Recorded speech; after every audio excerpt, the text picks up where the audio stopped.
പണ്ട് നമ്മുടെ കാരണവന്മാര് പറയുന്നത് നടക്കുമ്പം ഓർക്കണം കിടക്കും എന്ന്.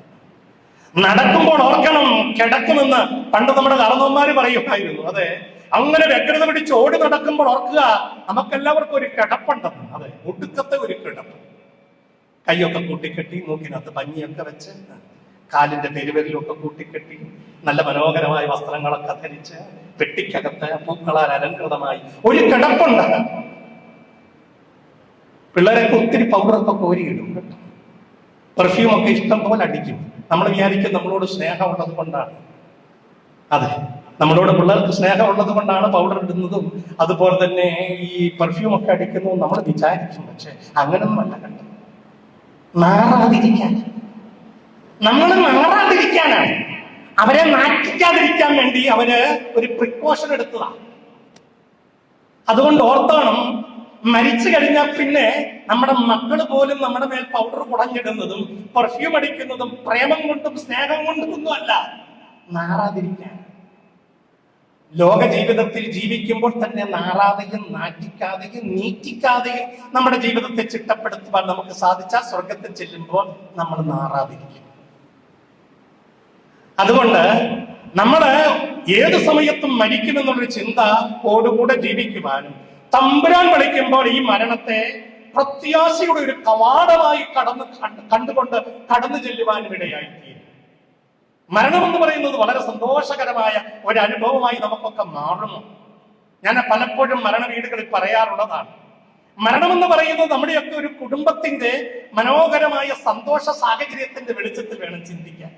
വൈകുന്നേരങ്ങളിൽ കുളിയൊക്കെ കഴിഞ്ഞ് കൊച്ചിനെയും കുളിപ്പിച്ചിട്ട് അമ്മ ഈ കുഞ്ഞിനെയും മടിയിൽ വെച്ചുകൊണ്ട് ഉമ്മറത്തിരിക്കുന്ന മനോഹരമായ ഒരു കാഴ്ചയൊക്കെ നമ്മുടെ കുടുംബങ്ങളിൽ പണ്ടൊക്കെ ഉണ്ടായിരുന്നല്ലോ. ഇങ്ങനെ കുഞ്ഞിനെ ലാളിച്ച് അമ്മ അങ്ങനെ ഇരിക്കുമ്പോഴായിരിക്കും അപ്പൻ ജോലിയും കഴിഞ്ഞ് തിരിച്ചു വരുന്നത്.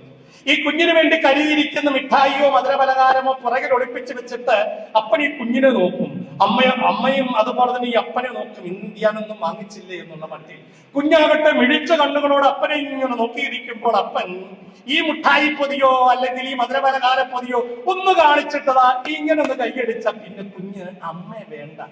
പകല് മുഴുവനും അമ്മയെ കെട്ടിപ്പിടിച്ച് നടന്ന കുഞ്ഞ് അമ്മയുടെ പിടിപിടിപ്പിച്ചിട്ട് പിന്നെ അപ്പന്റെ കയ്യിലേക്ക് കുതിച്ചൊരു എടുത്തുചാട്ടമായി. എന്തിനാണ്? പിന്നെ അപ്പനെ കെട്ടിപ്പിടിച്ച് ഉമ്മ കൊടുത്തിട്ട് അപ്പനെ സോപ്പിട്ട് അപ്പന്റെ കയ്യിൽ നിന്ന് ഈ മധുരപലഹാരവും മിഠായിയും ഒക്കെ വാങ്ങിച്ച് നുണഞ്ഞ് ആഹ്ലാദചിത്തയായിരിക്കുന്ന അപ്പനെ കെട്ടിപ്പിടിച്ച് കവളിൽ ഉമ്മ കൊടുക്കുന്ന കുഞ്ഞിന്റെ മനോഹരമായ ചിത്രമൊക്കെ നമ്മുടെ കുടുംബങ്ങളിൽ സർവ്വസാധാരണമാണല്ലോ. മരണം ഇത്രയൊക്കെ. മരണം ഇതാണ്. അമ്മയാകുന്ന ഈ സഭയുടെ മടിയിലിരിക്കുന്നവരായ നമ്മൾ ഒരു നാള് തമ്പുരാൻ സ്വർഗമെന്ന് പറയുന്ന മിഠായിപ്പൊതി കാണിച്ചിട്ട് വാ എന്ന് വിളിക്കുമ്പോൾ പിതാവിന്റെ കരങ്ങളിലേക്ക് എടുത്തു ചാടി അവരെ കെട്ടിപ്പിടിച്ച് സ്വർഗത്തിന്റെ മധുരം നുകരുന്ന ഒരു മനോഹര അനുഭവമാക്കി മരണത്തെ മാറ്റാൻ നമുക്കാണ്. അങ്ങനെ ആകണമെങ്കിൽ ഈ ലോക ജീവിതത്തിൽ നന്നായി ജീവിക്കണം. നന്നായി ജീവിക്കുന്നവനാണ് നന്നായി മരിക്കാൻ പറ്റുന്നത്. നന്നായി ജീവിച്ച് മരിക്കുന്നവനാണ് നല്ല സ്വർഗം കിട്ടുന്നത്. അതുകൊണ്ട് നന്നായി ജീവിക്കാനായിട്ട് നമുക്ക് പ്രത്യേകമായിട്ട് ശ്രദ്ധിക്കാം.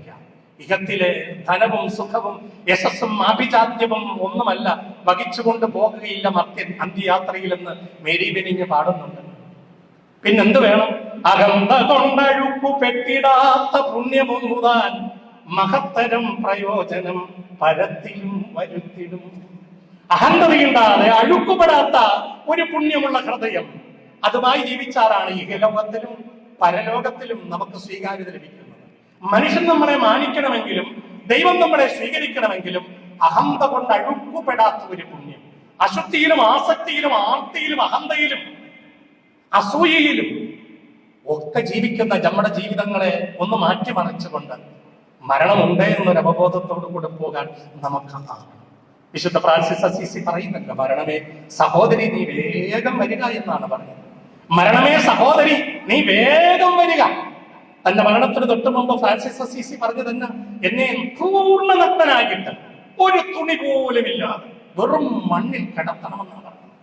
ഞാൻ ഒന്നുമില്ലാതെ വന്നു, ഒന്നുമില്ലാതെ പോകുന്നു എന്നെല്ലാവരും അറിയട്ടെ. മരണത്തോടുകൂടി ഇതൊക്കെയാണ് സംഭവിക്കുന്നത് എന്നൊരു അവബോധം വിശുദ്ധാത്മാക്കൾക്ക് എല്ലാവർക്കും ഉണ്ടായിരുന്നു. അതുകൊണ്ട് മരണം അവർക്കൊന്നും ഒരു പേടി സ്വപ്നമായിരുന്നില്ല.